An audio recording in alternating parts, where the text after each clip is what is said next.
it's Melissa Tofield, and today on your third day of Christmas, I am with my very good friend Heather Stickler and Southern Grazer, and we are going to be talking about grazing boards and charcuterie. Come with me. Hey Heather, thank you so much for hanging out with me today.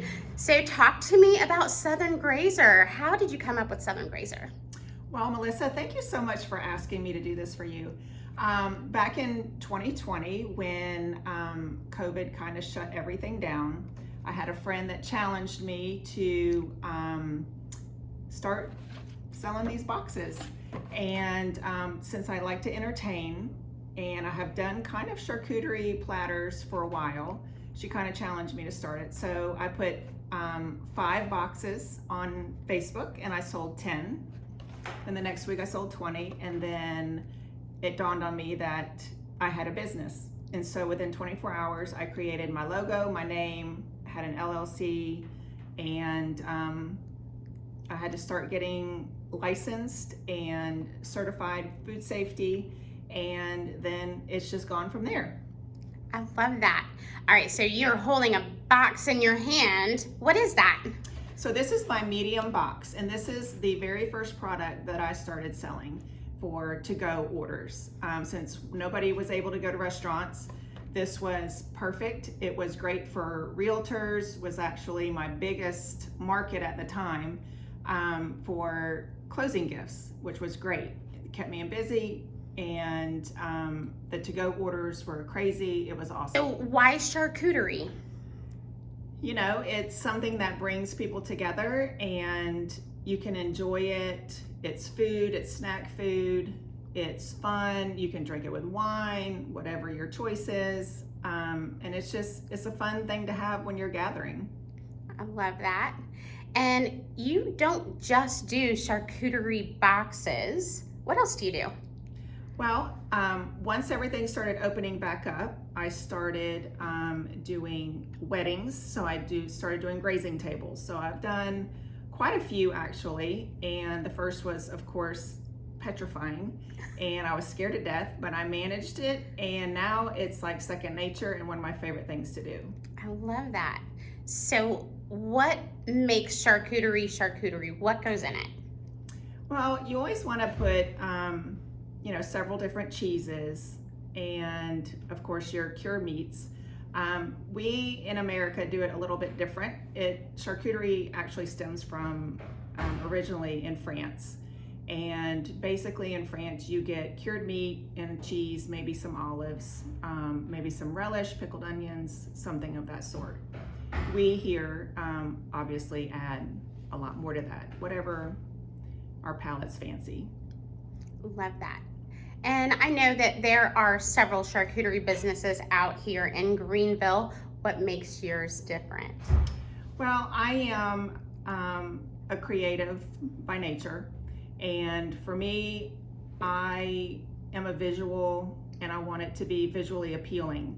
So I take a lot of detail in placing how I think it should be placed.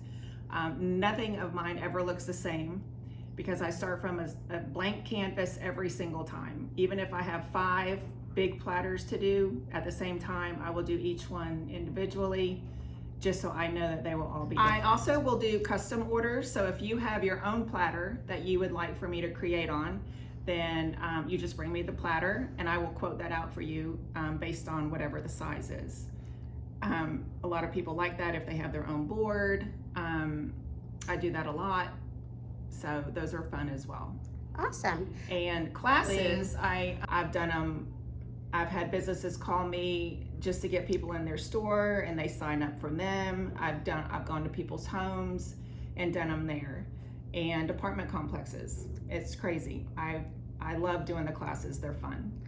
I love taking your classes. I did one with you at the AR workshop. Yes. It was so fun. Girls' night out.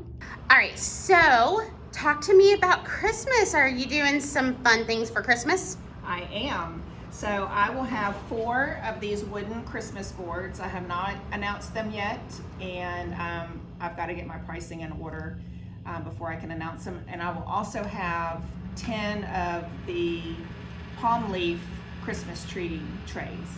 which I've not received yet, but as soon as I get those, I will do a design on those for some content and get the pricing out on those as well. If you think that you are interested, I will only have a limited supply, so I would act fast on those. Great. And how long does it take you to prepare a board? How much notice do you need? It's nice to have at least 48 hours, but I can definitely take them last minute as long as I have the availability. Typically, if I have a table to do, that really limits my availability. Tables can take up to 8 to 10 hours of my time. One of my favorite things that you do are these fun letters and numbers. Tell me about this. This is a very fun thing that I do, which are very popular. I can do letters and numbers.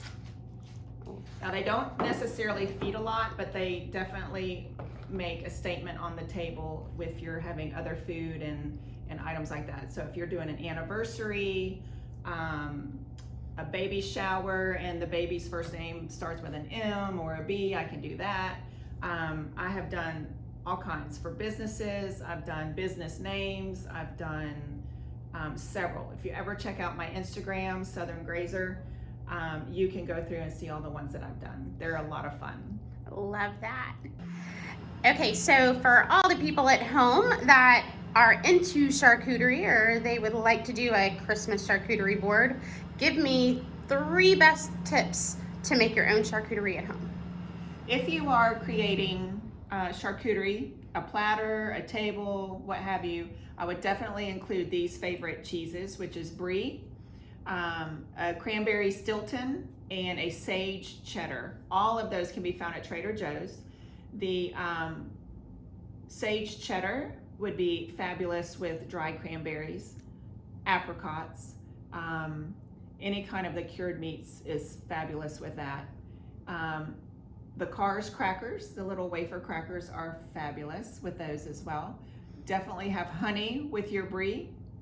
A little bit of lemon curd is fabulous. Doesn't really sound holiday-ish, but I eat that year round. It's fabulous. And definitely when you are displaying and doing your final details, don't forget your sprig of rosemary. I like to place those throughout. Sometimes I add blueberries as a filler. And don't forget to add your, if you're into this and you like a little bit of cranberry color, boil some cranberries and just until they start to crack, drain those. And you boil them in sugar water, drain them, and then roll them, toss them in sugar, let them dry, and they're beautiful. Okay, Heather, so how can everyone get a hold of you? You can definitely visit my website at southerngrazer.com. I am on Facebook and on Instagram, both under Southern Grazer. So there you have it. Thank you so much for joining me today, Heather. I want to wish everybody a Merry Christmas, and hey, don't forget to reach out to Heather at Southern Grazer. Hurry up and get your boards in for your next family or holiday gathering. Merry Christmas. Merry Christmas.